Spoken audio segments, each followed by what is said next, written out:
Bismillahirrahmanirrahim. Assalamualaikum warahmatullahi wabarakatuh. Alhamdulillahirabbil alamin wa bihi nasta'in wa ala umuri dunya waddin. Wassalatu wassalamu ala asrafil anbiya'i wal mursalin sayyidina wa maulana Muhammadin wa ala alihi wa sahbihi ajma'in, amma ba'd. A'udzu billahi minasyaitonir rajim. Bismillahirrahmanirrahim.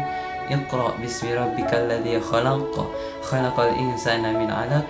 Iqra wa rabbukal akram, alladzi 'allama bil qalam, 'allamal insana ma lam ya'lam. Shadaqallahul azim. Baik, pada kesempatan kali ini saya dan teman-teman saya akan mempresentasikan hasil tugas kelompok, yaitu dengan bertemakan Makiyah dan Madaniyah, yang mana kelompok saya beranggotakan saya, Sifa, dan Zihan. Assalamualaikum warahmatullahi wabarakatuh. Di sini saya akan menjelaskan tentang ayat-ayat Makiyah. Ada beberapa perspektif dalam mendefinisikan Makiyah dan Madaniyah. Yang pertama, masa turunnya Al-Quran. Masa turunnya Al-Quran adalah ayat-ayat yang diturunkan di kota Mekah sebelum Nabi Shallallahu Alaihi Wasallam hijrah ke Madinah. Yang kedua, tempat turunnya Al-Quran. Tempat turunnya Al-Quran adalah ayat-ayat yang diturunkan di kota Mekah dan sekitarnya, seperti Mina, Arafah, dan Hudaybiyah. Yang ketiga, objek atau khitab. Objek atau khitab adalah ayat-ayat yang menjadi khitabnya orang Mekah. Menurut Abdul Jalal, ada 4 teori untuk mengetahui Makiyah dan Madaniyah. Yang pertama, teori geografis. Teori geografis adalah teori yang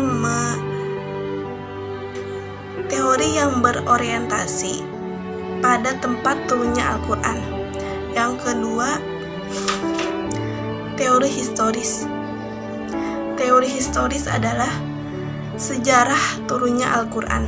Yang ketiga, teori subjektif. Teori subjektif adalah teori subjeknya masyarakat Mekah. Yang keempat, teori konteks adalah kriteria dalam membedakan Makiyah dan Madaniyah.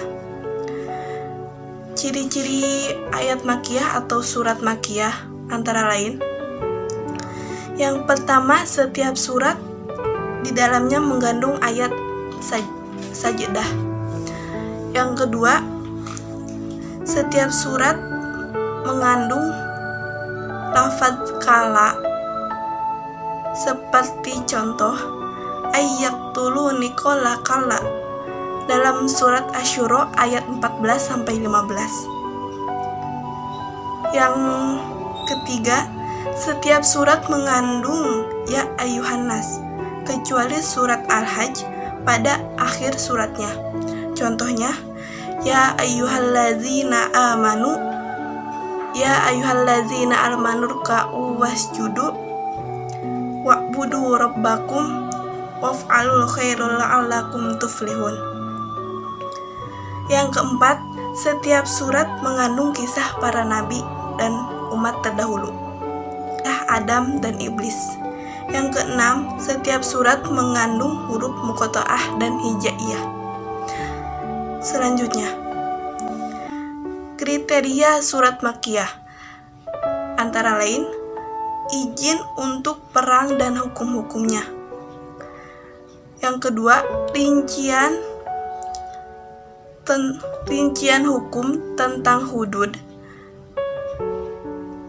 ibadah, undang-undang sivil, sosial, dan hubungan antar negara.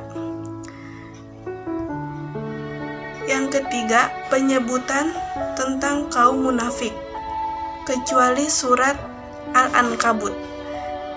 Yang keempat, penyebutan tentang ahli kitab. Bismillahirrahmanirrahim. Selanjutnya adalah Madaniyah. Apa itu Madaniyah? Secara umum, Madaniyah adalah berasal dari kata Madinah. Kalau secara harfiah, Madinah adalah ayat-ayat Al-Quran yang diturunkan di Madinah dan di sekitarnya. Maka ayat-ayat ini dinamakan ayat-ayat Madaniyah. Selanjutnya pengklasifikasian ayat Al-Quran. Pengklasifikasian ayat-ayat Al-Quran ini tidak dilakukan oleh Rasulullah Shallallahu Alaihi Wasallam. Akan tetapi pengklasifikasian ini merupakan hasil ijtihad para ulama. Ayat-ayat Makkiyah merupakan ayat-ayat yang turun kepada Rasulullah SAW sebelum beliau hijrah ke Madinah. Sedangkan ayat-ayat Madaniyah turun setelah beliau hijrah ke Madinah. Para ulama, sebagaimana dijelaskan Jalaluddin As-Suyuti dalam bukunya mengenai surat Makkiyah dan Madaniyah, mendefinisikan Al-Madani ke dalam 3 istilah. Yang pertama, Al-Madani adalah ayat atau surat yang diturunkan setelah hijrah, baik yang turun di Mekah atau di Madinah. Yang kedua, Al-Madani sesuatu yang diturunkan di Madinah. Yang ketiga, Al-Madani adalah sesuatu ayat atau surat yang ditujukan untuk penduduk Madinah, karena ketika pada waktu itu Rasulullah ke Madinah, umatnya sudah mengetahui Islam dan Tauhid. Selanjutnya, Madaniyah menurut para imam Muslim. Dalam sebuah riwayat Imam Bukhari disebutkan bahwa Ibnu Mas'ud radhiyallahu anhu berkata, "Demi Allah, tiada Tuhan selain Dia, tidak ada satu ayat pun dari kitab Allah Ta'ala kecuali saya mengetahui kepada siapa ayat itu turun dan di mana ia turun." Menurut Syekh Manna Al-Khattan dalam bukunya Pengantar Studi Ilmu Al-Quran menjelaskan, penamaan surat Madaniyah dan Makkiyah didasarkan menurut sebagian besar ayat-ayat yang terkandung di dalamnya. Dalam sebuah surat, tidak seluruh ayat di dalamnya adalah surat Madaniyah ataupun sebaliknya. Sebab terkadang beberapa surat Madaniyah terdapat ayat-ayat Makkiyah gitu. Salah satu contoh ayat-ayat Makkiyah dalam surat Madaniyah adalah ayat 30 surat Al-Anfal. Allah Subhanahu wa taala berfirman, "A'udzubillahi minasyaitonirrajim. Bismillahirrahmanirrahim. Wa idh yamkuru bikal ladzina kafaru liyuthbituka aw yaqtuluka aw yukhrijuk wa yamkuruna wa yamkurullah wallahu khairul makirin." Artinya, dan ingatlah ketika orang-orang kafir Quraisy memikirkan tipu daya terhadapmu Muhammad untuk menangkap, memenjarakanmu atau membunuhmu atau mengusirmu, mereka membuat tipu daya dan Allah Subhanahu wa taala menggagalkan tipu daya itu. Allah adalah sebaik-baik pembalas tipu daya. Quran surat Al-Anfal ayat 30. Banyak ulama mengatakan ayat tersebut termasuk ayat yang dikecualikan. Muqatil mengatakan ayat tersebut diturunkan di Mekah, zahirnya menunjukkan demikian, sebab ia menerangkan tentang apa yang dilakukan oleh orang-orang musyrik di Darun Nadwah ketika merencanakan kejahatan terhadap Rasulullah SAW sebelum hijrah. Baik, selanjutnya adalah ciri surat Madaniyah. Ciri surat Madaniyah yang pertama mengandung ketentuan-ketentuan faraid dan had. Nah, yang kedua mengandung sindiran-sindiran terhadap kaum munafik kecuali surat Al-Ankabut. Yang ketiga, ciri surat Madaniyah mengandung uraian tentang perdebatan dengan ahli kitab. Yang ketiga, yang keempat, ayat-ayatnya panjang-panjang. Dan yang terakhir, yang kelima, mayoritas isinya merupakan pembahasan tentang hukum-hukum Islam serta ketentuan-ketentuan yang harus ditaati umat Islam. Ada beberapa surat yang tergolong ke dalam surat Makkiyah dan surat Madaniyah.